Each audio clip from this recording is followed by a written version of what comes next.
The year is 1941. Adolf Hitler stands at the absolute peak of his power. France has fallen. Poland is crushed. Norway, Belgium, the Netherlands, all under Nazi control. In less than 2 years, this former failed art student has conquered more of Europe than Napoleon ever did. His generals worship him. His people adore him.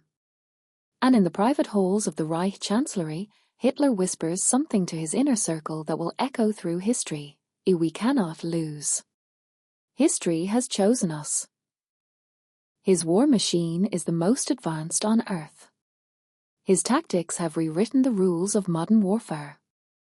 Every military analyst on the planet is studying him, not to defeat him, but just to understand him. But somewhere, buried deep within that mountain of victories, a crack has already formed.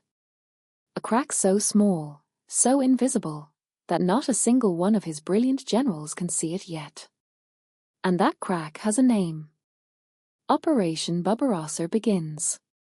3 million German soldiers cross into the Soviet Union, the largest military invasion in human history. Hitler's own generals begged him not to do it. Every military mind in Europe knew the rule: never fight a two-front war. It had destroyed Napoleon. It had destroyed the Kaiser. It was written in blood across the pages of history. Hitler smiled and ignored them entirely. At first, it looked like the greatest military gamble ever to pay off. Soviet forces collapsed by the hundreds of thousands. Stalin was reportedly so psychologically shattered that he disappeared from the Kremlin for days. Cities fell. Entire Soviet armies were surrounded and captured in weeks. In Berlin, Nazi propaganda declared victory was weeks away. The Soviet Union, they said, was already dead. It just hadn't fallen over yet. But one man's confidence had just quietly become his most dangerous enemy. And 800 miles inside Soviet territory, something was waiting for the German army that no propaganda poster could defeat. The Russian winter was coming. And Hitler had forgotten to bring coats. The Germans had a name for it: Rasputitzer, the quagmire season. Russian autumn turned every road into a river of thick black mud. Tanks sank to their turrets. Supply trucks became immovable sculptures. Elite soldiers who had blitzed across France in weeks found themselves wading through filth, hundreds of miles from home, with dwindling ammunition and no winter gear. Hitler had promised his boys they'd be home before the cold. He had not issued a single winter uniform. Then December arrived. Temperatures collapsed to -40 degrees. German rifles froze mid-battle. Engine oil turned to paste. Soldiers burned their own equipment just to survive the night. And out of the frozen darkness, fresh Soviet divisions, bred for the cold, burning with fury, launched a thunderous counterattack at the very gates of Moscow. For the first time in the entire war, the German military was forced to retreat. Hitler responded by doing something that stunned every general around him. He fired his top commanders, the very men who had engineered every victory, and appointed himself supreme commander of the army. One man. One ego. One set of hands now gripping the entire war machine. And those hands were about to make a mistake so catastrophic, historians still argue about it today. The year is 1942. Hitler needs a win. He needs oil, Soviet oil, from the fields of the Caucasus. And standing between his army and those fields is a city on the Volga River. A city that, under different circumstances, would have meant nothing strategically. But it bears the name of Joseph Stalin. And that makes it personal. What followed was not a battle. It was a slow, grinding, house-by-house annihilation that lasted nearly 6 months. The Soviets turned every building into a fortress. Every staircase became a kill zone.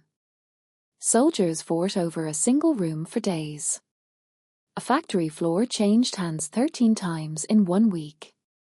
German soldiers called it Rattenkrieg, the War of the Rats. Hitler ordered his Sixth Army, nearly 300,000 of Germany's finest soldiers, to hold the city at all costs. His generals pleaded to retreat. Field Marshal Friedrich Paulus sent desperate messages warning that his men were surrounded, starving, freezing. Hitler sent back 2 words: hold fast. Then came the moment that sealed the fate of Nazi Germany forever. On the morning of February 2, 1943, Field Marshal Paulus, the man Hitler had just promoted to the highest military rank in the German army, certain no German field marshal would ever surrender, did exactly that. 91,000 frostbitten, starving German soldiers walked into Soviet captivity. The myth of Hitler's invincibility died with them in the snow. But the Reich still had resources. It still had soldiers. It still had one final gamble left to play. And it was about to play it, in a place called Kursk. July 1943. The Battle of Kursk. Hitler throws everything he has left into one massive armoured offensive, over 3,000 tanks, 2,000 aircraft, nearly 1 million men. It is the largest tank battle in the history of human warfare. The Soviets had been warned it was coming. They had spies inside the German High Command. They were ready.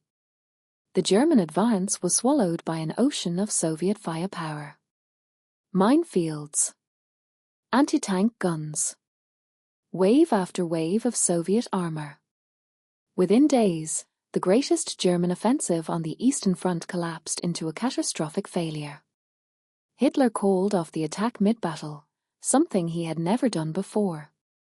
From this moment forward, Germany would never again launch a major offensive on the Eastern Front. For the rest of the war, the German army in the East would only do one thing: run. Meanwhile, thousands of miles away, something else had gone catastrophically wrong. On July 10th, the same week as Kursk, Allied forces landed in Sicily. The soft underbelly of Europe, as Churchill called it, had been torn open. Italy was crumbling. A second front had appeared, exactly where Hitler feared it most. And across the English Channel, an armada so vast it darkened the horizon was still being assembled. Its destination, the beaches of Normandy. Its purpose, to end the Third Reich once and for all. Hitler knew it was coming. He just didn't know when or where, and that uncertainty was slowly driving him to paranoia. June 6, 1944. 156,000 Allied troops stormed the beaches of Normandy in the largest seaborne invasion in history. Soldiers drown in the surf. Boys from Ohio and Yorkshire and Ontario die on the sand before they ever fire a shot. But they keep coming. Hitler's response to the invasion reveals exactly how far his judgment has deteriorated. He is asleep when the landings begin. His generals, knowing his volcanic rages, are terrified to wake him. Critical panzer reserves, the tanks that could have driven the Allies back into the sea, sit idle for hours while Hitler sleeps, because no one dares give the order without his permission. When Hitler finally wakes and is briefed, he does something extraordinary. He laughs. He is convinced this is a feint, a trick, and the real invasion is still coming at Pas-de-Calais.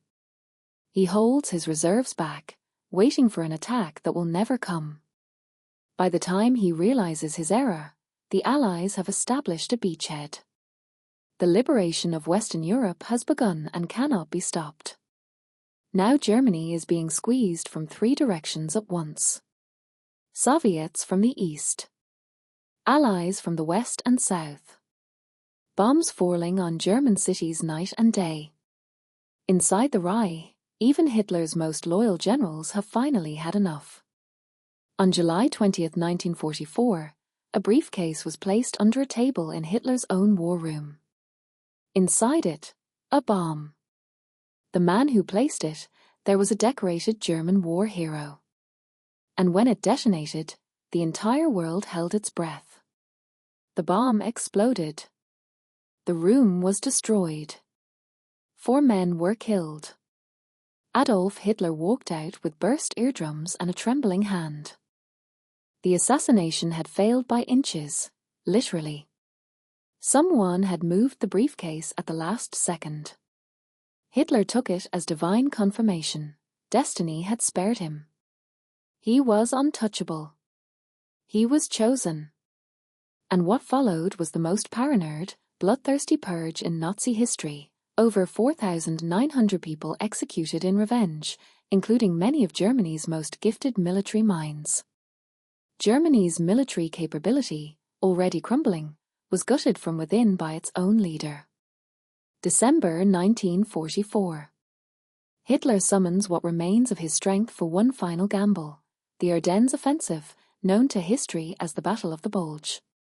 He throws his last armoured reserves through the forests of Belgium, hoping to split the Allied lines, capture the vital port of Antwerp, and force a negotiated peace. For a terrifying week, it almost works. Allied lines buckle. Thousands of American soldiers are captured. The town of Bastogne is surrounded. The world holds its breath. Then the skies clear. Allied aircraft swarm the German columns. American reinforcements pour in. General Patton's army, in one of the most remarkable military maneuvers ever executed, pivots 90 degrees in a blizzard and smashes into the German flank in 48 hours. The last German offensive in the West collapses. The last reserves are gone. The last fuel is spent. Germany has nothing left. And everyone knows it, except one man, locked in a concrete bunker beneath the ruins of Berlin, still moving phantom armies across a map. April 1945. Berlin is burning. Soviet artillery pounds the city around the clock. The streets above the Führerbunker are littered with rubble and corpses. Boys as young as 12 are being handed rifles and told to stop the Red Army. 50 feet underground, Adolf Hitler celebrates his 56th birthday. His hands shake uncontrollably. His left leg drags when he walks. He has aged 20 years in 24 months. His inner circle watches him in silence, wondering who will be the last person standing when it all finally ends. One by one, his closest allies flee. Himmler attempts to negotiate secretly with the Allies. Göring sends a telegram suggesting he take command. Hitler, in his final days, strips them both of their ranks and has them declared traitors. On April 29th, Hitler marries Eva Braun in a small ceremony in the bunker. He dictates his final political testament and spends much of it blaming everyone but himself. On April 30th, 1945, at approximately 3:30 in the afternoon, Adolf Hitler shot himself. Eva Braun took cyanide beside him.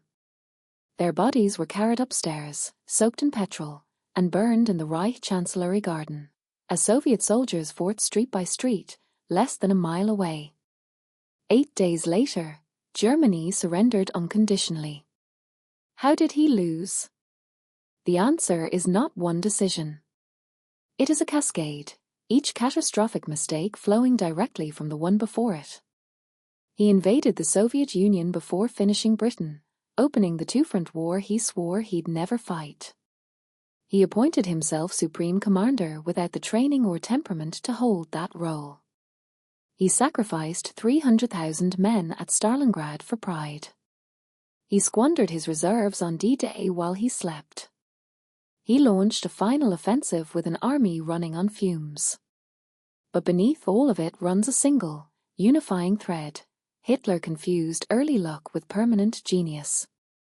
Every general who tried to warn him was fired or executed. Every voice of reason was silenced. And when reality finally broke through the bunker walls, it came in the form of Soviet artillery shells. The Third Reich, built on the promise that it would last 1,000 years, lasted exactly 12. And it was destroyed, more than anything else, by the catastrophic overconfidence of the one man who refused to believe it could ever fall.